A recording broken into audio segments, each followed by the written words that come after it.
अंदर से भगवान को सुमिरन करने की जरूरत है।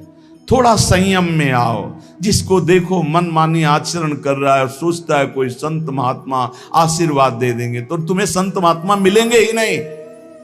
तुम करोगे पापाचरण तो संत महात्माओं का सानिध्य नहीं मिलेगा। पापवंत कर सहज स्वभाव, भजन मूर्ति भावन काऊ, जो पे दुष्ट हृदय सोई होई, मोरे सन्मुख आओ की सोई। अच्छे आचरण करो, घर बैठे महात्मा मिल जाएंगे, कोई आ जाएंगे ऐसे तुम्हें कृतार्थ कर जाएंगे।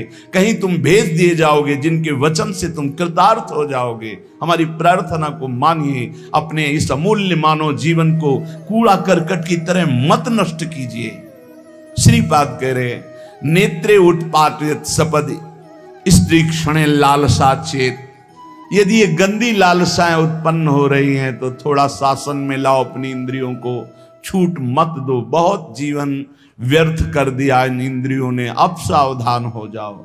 तुम स्वतंत्र सिंहवत जीवन व्यतीत करने के लिए मानव जीवन प्रकट किए भगवान ने तुम्हारा।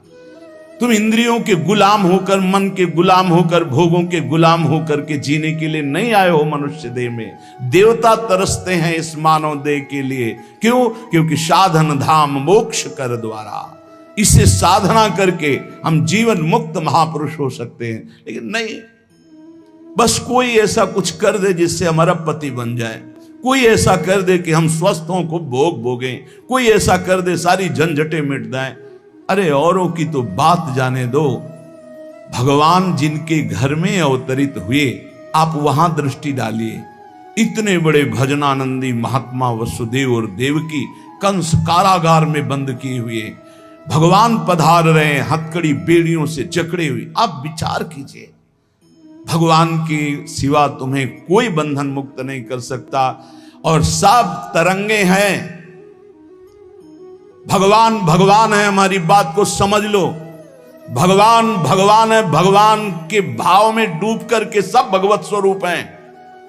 तरंग में वायु विकार है, वायु विकार हटा तो समुद्र ही है। पर इतना भेद है कि समुद्र करोड़ों अनंत तरंगे प्रकट कर सकता है, लेकिन एक तरंग समुद्र नहीं प्रकट कर सकती।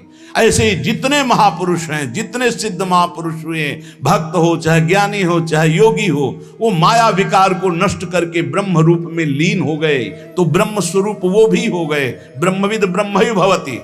लेकिन ब्रह्म तो ब्रह्म है, जिसने एक संकल्प मात्र से अनंत सृष्टि का सृजन कर दिया, उसकी समानता करने वाला त्रिभुवन में कोई नहीं। तो उन्हीं भगवान की, चाहे निराकार मानो, साकार मानो, सगुण मानो, निर्गुण मानो, उन्हीं भगवान की शरण में जाने के लिए सब संत महात्मा, और जो भगवान की शरण से अलग करके अपने को भगवान माने, तो हमें लगता है फिर बचना चाहिए ऐसे भगवानों से, जो अपने वचन से, अपने आचरण से, अपनी हृदय की भावनाओं से जीवों के माया जनित आकर्षण को नष्ट करके श्री भगवान से प्रीति करावे।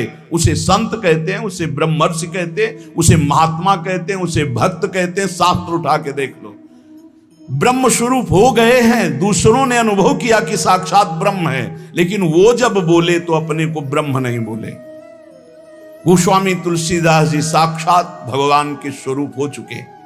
वो क्या कह रहे हैं? जो मैं अपने अवगुण कहूं, बाढ़े कथा पार नहीं लहूं, ताते मैं कछु अलप बखाने, थोड़े महू समुझे सयाने। कह रहे मैं अपने अवगुणों की यदि कथा कहूं तो ग्रंथ भर जाएगा। थोड़े बता दिए हैं कि मैं अवगुणी हूं, इसमें जो विवेकी जन हैं वो समझ पाएंगे मेरी बात को। क्या समझ पाएंगे? कि भगवान की शरण में जाने से जीव भगवत स्वरूप हो जाता है।